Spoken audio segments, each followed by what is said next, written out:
আসসালামু আলাইকুম ভিউয়ার, চলো ব্যবসা করি চ্যানেলের পক্ষ থেকে সবাইকে জানাচ্ছি অসংখ্য অসংখ্য ধন্যবাদ। যারা ইতিমধ্যে আমার চ্যানেলটি সাবস্ক্রাইব করে দিয়েছেন তাদেরকে ধন্যবাদ, যারা করেননি তারা চ্যানেলটি সাবস্ক্রাইব করে দেবেন। বন্ধুরা, আজ আমি আপনার কাছে ভিন্ন এক ব্যবসা আইডিয়া নিয়ে হাজির হয়েছি।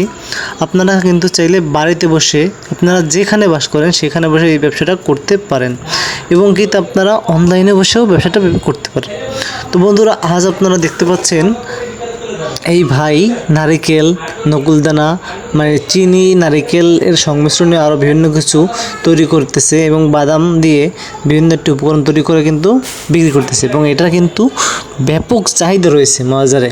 আপনারা দেখতে পাচ্ছেন একটি দোকানে খুব কিছু লাড়ু, নকুলদানা এরকম আরও কিছু নারকেলের দিয়ে তৈরি করে তারা কিন্তু বিক্রি করতেছে।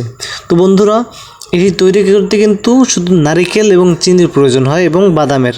আপনারা চাইলে এটি বাড়িতে বসে বানিয়ে আপনারা কিন্তু মাঠে, বাজারে, হাটে সব জায়গায় এটি বিজনেস করতে পারেন এবং কি আপনারা যদি ব্যাপক আকারে করে এটি হোলসেল করতে পারেন তাহলে কিন্তু ভালো একটি টাকা আপনাদের প্রফিট হবে।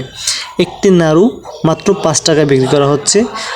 আমার মনে আছে আমি যখন ছোট ছিলাম 1 টাকায় 4টি নাড়ু আমরা কিন্তু কিনে খেয়েছি। তো এখন এটা হচ্ছে 5 টাকায় দাঁড়িয়েছে। তো যেহেতু বর্তমানে নারকেলের দাম অনেক, চিনির দাম অনেক, সেক্ষেত্রে দামটা 5 টাকায় একদম বেশি নয়, স্বাভাবিক আছে। তো বন্ধুরা, আপনারা যারা নাড়ু নিয়ে ব্যবসা করবেন, নকুলদানা ইত্যাদি আপনারা তৈরি করবেন, আপনারা কিন্তু অবশ্যই একটি ভালো লাভজনক ব্যবসা আপনারা না করলে বুঝতে পারবেন না। অবশ্যই আপনারা ভেবে চিন্তে ব্যবসাটা শুরু করতে পারেন। পুঁজি, আরে ভাই, মাত্র পুঁজি কয় টাকা লাগবে? একটি ব্যবসা শুরু করতে আপনার খুব সামান্য একটি পুঁজি দরকার হবে, যেটা আপনারা যে কেউ চাইলে ম্যানেজ করতে পারবেন। বন্ধুরা, নারকেল যদি কারো প্রয়োজন হয় আপনারা কিন্তু আমার সাথে যোগাযোগ করতে পারেন। ঢাকা অথবা বরিশালে আপনারা কোথা থেকে নারকেলগুলো সংগ্রহ করবেন আপনি আপনাদেরকে একটি গাইডলাইন দিয়ে দিতে পারবো। মূলত ঢাকা যাত্রাবাড়ি, কারণ বাজার, কাপ্তান বাজার, বাবু বাজার, এইসব বিভিন্ন রকম বাজারে কিন্তু প্রচুর পরিমাণ নারকেল পাওয়া যাচ্ছে। আপনারা চাইলে এখান থেকে নারকেলগুলো সংগ্রহ করতে পারেন।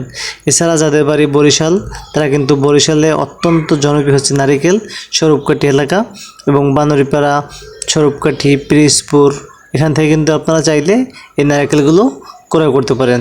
তাহলে আপনাদেরকে অনেকগুলো ক্রয় করতে হবে, কারণ তা না হলে আপনারা ভাড়া দিয়ে, গাড়ি ভাড়া দিয়ে বসাতে পারবেন না। তো বন্ধুরা, আজকের মতো এতটুকুই। আপনারা চাইলে বেকার বসে না থেকে এই ব্যবসাটা করতে পারেন। ধন্যবাদ। অবশ্যই ভিডিওটি শেয়ার করে দেবেন, কারণ আপনার একটি শেয়ার একটি বেকার ভাইকে ভিডিওটি দেখে তার বেকারত্ব জীবন দূর করে দিতে পারে। আসসালামু আলাইকুম।